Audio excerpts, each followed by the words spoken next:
It's 1985. This is the year when Jeremy Corbyn, lifelong socialist, champion of the underdog, and avowed anti-war campaigner, found himself brawling in the Commons.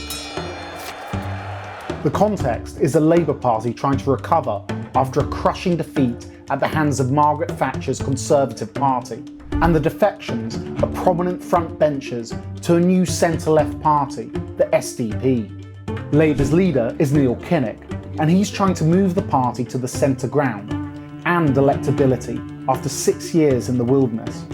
But he's facing internal opposition from the Militant tendency, or Militant, a Trotskyist group active within the party. They dominate the Labour-run Liverpool City Council and are looking to oust sitting Labour MPs in areas where they hold sway. At the 1985 Labour conference, Kinnock levels this excoriating attack on the group. You start with far-fetched resolutions. They are then pickled into a rigid dogma, a code, outdated, misplaced, irrelevant to the real needs, and you end in the grotesque chaos of a Labour council hiring taxis to scuttle around a city, handing out redundancy notices to its own workers. The clash with Corbyn came in the shadow of this speech and at the hands of a fellow Labour MP, none other than Robert Kilroy-Silk. Yes, Robert Kilroy-Silk of the UK Independence Party. I love Europe and all its code. What I don't want to do is to be governed by them. The same Robert Kilroy-Silk of the chat show Kilroy. Who was your 13-year-old daughter talking to in her bedroom last night? She wasn't being chatted up by a paedophile, was she? And who could forget one series of the game show Shafted? As they decide whether to share or to shaft. But back in the 1980s and before his shift rightwards, he was a Labour MP and the party's law and order spokesman. He was also locked in a battle with militant activists trying to deselect him from his safe Labour seat of Knowsley North, situated near the militant heartland of Liverpool. This admittedly tense predicament provoked something of a month-long rampage from Kilroy. Before turning his sights on Corbyn, he first began with the electorate. The former teenage boxer chalks up his first scuffle at party conference, when a young union delegate shouted bollocks at Neil Kinnock when he appeared on a TV in a hotel lobby. After Kilroy told the lad to stop talking over the TV, the young man asked if he wanted to make something of it. It turned out Kilroy did want to. I will let him pick up the story with a few words from his fabulously egotistical memoir, Hard Labour. He was calling me out, just as we used to do all those long years ago when I was a kid on the slum streets of Birmingham. I was sure he was about to hit me.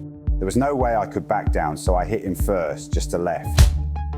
The delegate, named David Rees, later told the Mirror, "He hit me in the side of the face and I fell through a window." Today, this kind of behaviour would probably get you in trouble with the police. Take the case of Mike Amesbury MP, jailed after he assaulted a constituent late last year.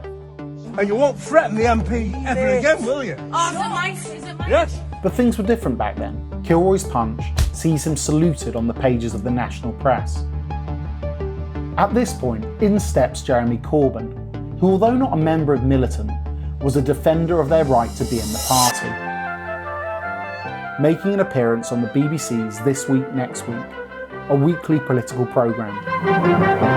Good afternoon. Unfortunately, I can't find any trace of Corbyn's contribution, but the moment that really set Kilroy off was Corbyn's claim that division and strife were not the products of militant activism, but media hyperbole. He also said that Kilroy's potential deselection was just part of a healthy debate. Whatever the rights and wrongs, the result was, on Tuesday the 29th of October, an extra pissed Kilroy entered the House of Commons with violence on the brain. Since when, I asked, blocking Corbyn's way, have you been an expert on my constituency, eh? Since when have you been qualified to pontificate on television about it? So it was all just healthy debate, was it? The creep. There must have been upwards of 200 Labour MPs in the lobby at the time, but no one attempted to intervene and no one said a word.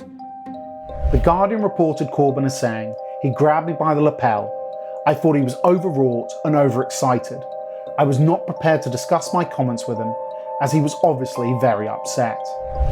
The Daily Mail quoted Corbyn as saying, He may have been an amateur boxer, but I'm an amateur runner, so I ran.